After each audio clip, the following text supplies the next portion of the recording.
अभी ब्याज दर बढ़ रहे हैं काफ़ी, आधा परसेंट बढ़ा दे रहे हैं। और हम लोगों का जो लोन ना तत्काल महंगा होता है, अगले सुबह जब खबर आ जाती है आधा परसेंट बढ़ गया भाई, डिपॉजिट रेट नहीं बढ़ते हैं इतने। तो क्या ये जो क्रेडिट ग्रोथ का इतना ज़बरदस्त परफॉर्मेंस दिख रहा है इस समय, ये बढ़ती हुई ब्याज दरों के साथ मेंटेन रहेगा आस्था जी? मुझे लगता है देखिए मेंटेन रहेगा क्योंकि इसमें 2-3 पहलू और हैं। एक तो रिटेल की तरफ से डिमांड आ रही है, कोविड के बाद से हमने देखा है। दूसरी तरफ गवर्नमेंट ने जो अपना कैपेक्स पे यहाँ पे जोर दिया है, वो भी मुझे लगता है कि वो भी एक बहुत बड़ा पहलू रहेगा इस लोन ग्रोथ को यहाँ पे मेंटेन करने में, क्योंकि रिटेल के अलावा कॉर्पोरेट से भी हमें एक अच्छी ग्रोथ यहाँ पे देखने को मिलेगी, क्योंकि जब गवर्नमेंट अपना यहाँ पे कैपेक्स करती है, तो वो पूरा ही फ़ायदेमंद होता है बैंकिंग सेक्टर के लिए, और एसबीआई जैसे दिग्गज बैंक के लिए ये काफ़ी बढ़िया फ़ायदा देता हुआ नज़र आएगा। हम्म। आशीष महसूस सर, मेरी एक दुविधा दूर करें आप, इसी बैंक से ही जुड़ा हुआ सवाल है।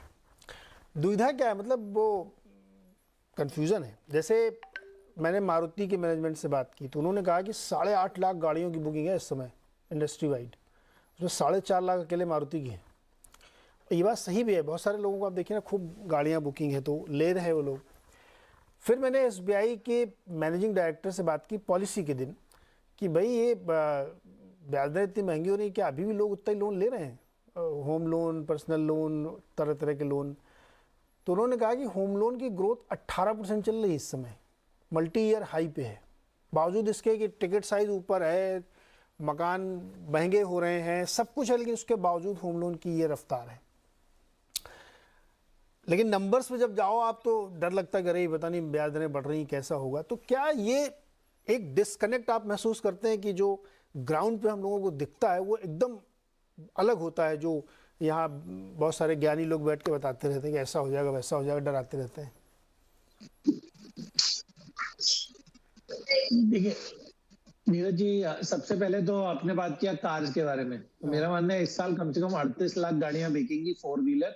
और इसके अलावा आपने जो सेकंड हैंड मार्केट तो देखा ही नहीं कि करीब 20 हाँ। लाख गाड़ियां वहां सेकंड हैंड भी एक्सचेंज हो जाएंगी इस साल में।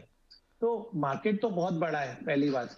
दूसरी बात, आप इंटरेस्ट रेट कितना भी बढ़ा दें, 1-1.5% रेट बढ़ा दिया, तो क्या जो घर लेने वाला है वो अपना डिसीजन चेंज करेगा कि भाई 6.5 से मेरा होम लोन अब 7.5 हो गया, जो मेरा 1000 रुपीज पे पर लैख पे जो 670 रुपए का इंस्टॉलमेंट आता था अब 730 का आएगा। तो क्या वो अपना कोई भी डिसीजन डिफर करने वाला है? नहीं करने वाला है। दूसरी बात, ये जो सैलरीज का जो ग्रोथ हो रहा है वो काफी ज्यादा है। इनफैक्ट अभी इंडिया में तो इनफैक्ट आपको कॉम्पिटेंट और क्वालिफाइड लोग नहीं मिल रहे हैं, आईटी कंपनी से लेकर जितने सारे सेक्टर हैं। इनफैक्ट हमारे स्टॉक ब्रोकिंग सेक्टर में आपको अभी कॉम्पिटेंट लोग नहीं मिल रहे, इतना ज्यादा टर्नओवर हो गया है लोगों का जल्दी जल्दी। तो लोगों का सैलरी बढ़ रहा है, और इसके अलावा कोई भी आदमी रुक नहीं रहा है, क्योंकि बहुत जो बेस है उससे अभी होम लोन पे बिल्कुल फर्क पड़ेगा कि 12% का होम लोन हो जाएगा, तब जाके शायद फर्क पड़े। पर आपका 6.75 से 8, 8.25 होने में अभी नहीं लगता कि मुझे नहीं लगता कि कोई ग्रोथ यहाँ पे स्लो होने वाली है।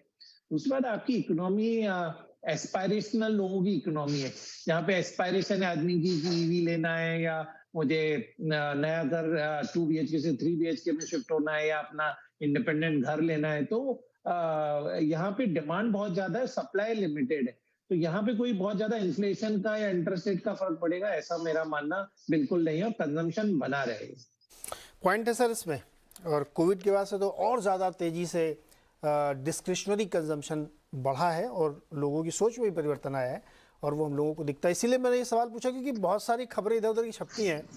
फिर सड़क पे आप जाइए, आजकल आप चले जाइए मुंबई किसी बाजार में, आप देखिए शोल्डर रबिंग है, आप चल नहीं सकते ठीक से, इतनी भीड़ है लोगों में। तो अब खाली टहलने के लिए थोड़ी गए लोग, शॉपिंग कर रहे हैं, दुकानों में दिख रही भीड़। तो ये एक कंजम्पशन की थ्योरी है। बहती जी बिल्कुल तैयार है, बताइए अगले 2 स्टॉक। जी नीरज जी, पहला स्टॉक रहेगा अच्छा नहीं, एक मिनट रुकिए रुकिए, आप पहले मुझे को समझाइए राउंडिंग बॉटम और ब्लू स्काई क्या होता है। जी, राउंडिंग बॉटम हम टेक्निकल एनालिसिस में उस पैटर्न को बोलते हैं जब एक stock near to its Bollinger band के लोअर बैंड पे, जो 2 स्टैंडर्ड डेविएशन बैंड होता है, उसके पास आके कंसोलिडेट करके वापस 20 डेमा के करीब जाता है। ये एक स्ट्रॉन्ग पैटर्न माना जाता है टेक्निकल एनालिसिस में, और जिस हिसाब से कंसोलिडेशन होता है उस हिसाब से उसके पैटर्न्स के टारगेट्स निकल कर आते हैं। तो जो कंसोलिडेशन हमने रिलायंस में डिस्कस किया वो काफ़ी स्ट्रांग लग रहा है और उसी हिसाब से उसके पैटर्न के हिसाब से टारगेट्स भी काफ़ी बड़े आ रहे हैं। और ब्लू स्काई टेरिटरी, जब कोई स्टॉक अपने ऑल टाइम हाई पे चला जाता है तो उसे हम टेक्निकल एनालिसिस में ब्लू स्काई टेरिटरी बोलते हैं। जनरली ये टेरिटरी ऐसा माना जाता है कि जहाँ पे पूरा कंट्रोल स्टॉक पे बुल्स का है और बेयर्स उस स्टॉक में हिम्मत नहीं करते हैं जल्दी से शॉर्ट करने का। स्टॉक में रेजिस्टेंस लेवल खत्म हो जाता है और स्टॉक एक अपस्विंग के लिए फुल तैयार रहता है। तो जनरली टेक्निकल एनालिसिस में ये माना जाता है कोई भी स्टॉक 52 वीक हाई और टाइम हाई पर है तो वो एक बाइंग का जोन उसे कंसिडर किया जाता है। ओके, तो ब्लू स्काई ये है और राउंड